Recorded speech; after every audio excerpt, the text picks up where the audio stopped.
जी बिल्कुल, इस टाइम मैं मौजूद हूँ वापटा कॉलोनी अलीपुर चट्टा। अगर मेरी अक़ल में देखा जाए तो ये वापटा कॉलोनी के एक बाउंड्री होती थी और ये अतराफ़ में बिल्कुल इसकी चार दीवारी थी।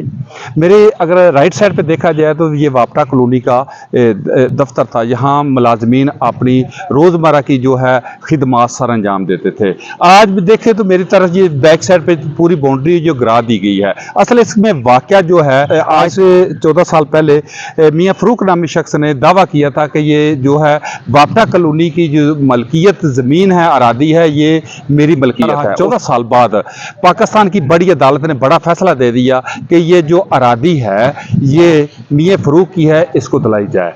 जब मेरी वापटा हकाम से या मुख्तलिफ ज़राए से बात हुई तो उन्होंने कहा कि इसमें कुछ कानूनी सिकम हैं, ये जो है तकरीबन 4 कनाल का, इसके साथ हमारा तनाज़ा चल रहा है, ये हमारे डॉक्यूमेंट्स पूरे हैं। कुछ जो है दफ्तरी मामलात की वजह से जो मियाँ फ़रूक साहब हैं वो पहल करके और अदालत ने फैसला दे दिया हम अपने पूरे डॉक्यूमेंट्स जो है अदालत को मुहैया ना कर सके। DC साहब गुजरांवाला हैं, उनके पास हमारी पूरी रिक्वायरमेंट पड़ी है और हमारे कागजात पूरे पड़े हैं, जिसमें ये पूरा अंदराज है कि ये बाकी जो जगह है ये भी वापटा की है और इसमें अंदराज है। इसमें थोड़ी जितनी जगह थी उसमें किसी को इतराज़ नहीं था, वो उसने अपने मियाँ फ़रूक साहब ने बैलेट के ज़रिए अपने कब्जे में ले ली। जिस जगह पे मैं खड़ा हूँ इस जगह के आगे एक बाउंड्री लगी हुई है। इस बाउंड्री के साथ एक मेन गेट था जो ना ही तो उसमें बैल वालों ने उसको गिराया, ना ही और किसी इंतजामिया ने गिराने की कोशिश की। लेकिन जो वापटा हजरात है, जो मुलाजमीन है वापटा के, वो अपना मौक़िफ़ इख्तियार करते हैं कि ये जो गेट है रात के अंधेरे में हमारा गिराया गया और उसके साथ जो है ये बाउंड्री गिरा कर हमारा जो है रास्ता बंद किया गया। सबसे पहले मैं जो साइलिन है उनको ये दीवार गिरने से, ये रास्ता बंद होने से क्या मुश्किलात पैदा हो रही हैं, उनसे बात करते हैं। साइलिन क्या कहते हैं? तो देखो ना आवाम का की कसूर है, तो कोई मेहरबानी करो तो ये रास्ता जो ना खुलना चाहिए। वापटा वाला रास्ता जो दफ्तर है वापटा का भाई पता नहीं इन्हें राह बंद किया की इन्हों का मामला है। आवाम जो जलील होंगी फिरदी है, पता नहीं की तनाजा इन्हों का जो वापटा दफ्तर की कंध ढा दी, गेट भी कोई नहीं इतने, पता नहीं की हिसाब इन्हें लाए आ। लैंड माफिया के कब्जे की वजह तो अलीपुर सब डिवीजन की फ्रंट वाली दीवार और रस्ते टोटल बंद कर दिए गए हैं। सब डिवीजन के अंदर जाने का कोई राह नहीं रहा। असी 3 दिन तो मुश्किल इस तकलीफ का सामना कर रहा था। ना तो साड़ी अथॉरिटी के कोई कानून ते जूं रिंगी है तो ना इंतजामिया दे। अज जी नाज़रीन, कि इस तरह जिस तरह आपने साइलिन की बात सुनी, उनको किस मुश्किलात का सामना है। मेरे साथ SDO वापटा भी मौजूद है अलीपुर चट्टा, उनसे पूछते हैं वो क्या कहते हैं। ये जो सारा ये प्रोसेस हुआ है, दीवार बाउंड्री गिरी है, गेट गिरा है, इसके बारे में आपका क्या मौक़िफ़ है? अस्सलाम वालेकुम। अच्छा, ये मसला ये थोड़ा सा पहले का था, जब ये डिस्ट्रीब्यूशन कंपनीज में तकसीम हुआ, वापटा 2 विंग्स में तकसीम हुआ, तो पहले तो हमारा इंतकाल सारा जो था ये 45 कनाल 7 मरले का इंतकाल ये वापटा के नाम पर था।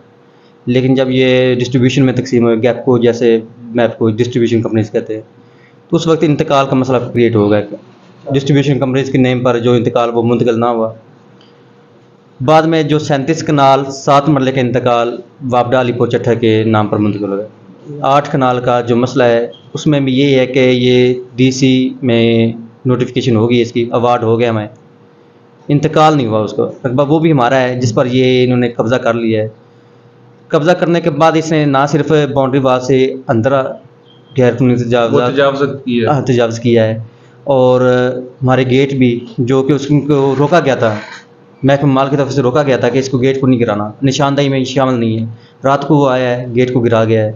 अभी सारे मुलाजिम बाहर खड़े हुए आपके सामने आए हैं, तो ये बिल्कुल गैर कानूनी उसने काम किया है और सारे मुलाजमिन अभी एहतजाजन हम रोड पर थे और कोई भी कंप्लेन नहीं कर रहा। इस वक्त सारे जो मुस्लिम मसाइल है वापटा के वो पेंडिंग पड़े हुए हैं। सर मुलाजमीन तो सरापा एहतजाज है, यकीनी तौर पे कॉलोनी में उनकी फैमिलीज हैं, बच्चे हैं, उनके आने जाने में मुश्किलात का सामना है। लेकिन इंतज़ामिया क्या कहती है? मेरी मकामी लोगों ने भी ये कहा है कि ये बिल्कुल गलत हुआ है, क्योंकि रास्ता भी कोई भी नहीं रोकता।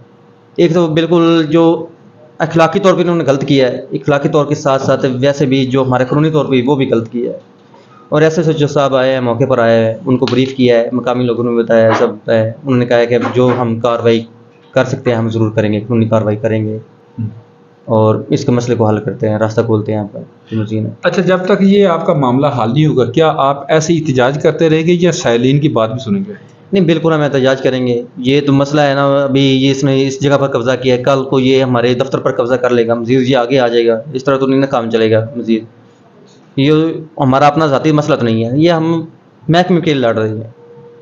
तो लेकिन ये पाकिस्तान की बड़ी अदालत ने इतना बड़ा फैसला दिया है कि उसमें सुकम क्यों रह गए थे जो आपके खिलाफ फैसला आया? उस वक्त ये महकमा माल ने हमें प्रोवाइड जो कागजात प्रोवाइड किए थे वो पूरे नहीं प्रोवाइड किए, रिकॉर्ड पूरा प्रोवाइड नहीं था, क्योंकि ये मसला था 1960-65 का था, जब ये डैम हेड हमारा कादरा मतलब बना था, बैराज बना था। उस वक्त ये रेलवे ट्रैक था, रेलवे ट्रैक इरिगेशन वालों को आपके इल्म में भी होगा, ये यहाँ पर जो भी रैशी उनको पता होगा यहाँ पर रेलवे ट्रैक है, सारा उनकी कब्जा था। लेकिन इतना पुराना रिकॉर्ड ढूंढते ढूंढते टाइम लगा, उस वक्त इसने केस कर दिया। रिकॉर्ड ना होने की अदम दस्तयाबी की वजह से ये इसके हक में हो गया। लेकिन अब रिकॉर्ड चूँकि हमारे पास मौजूद है तो इंशाल्लाह ये हम वापस ले लेंगे, लेकिन इस मसले का हल होना चाहिए कि रास्ता तो कम से कम बंद नहीं होना चाहिए। जी नाज़रीन करम, आपने एसटी साहब की बात सुनी, सैलिन की बात सुनी और सरकारी मुलाजमीन जो वापटा हैं उनकी भी बात सुनी। उनका मौक़िफ़ था ये बिल्कुल जो है एक सुकम रह गया था।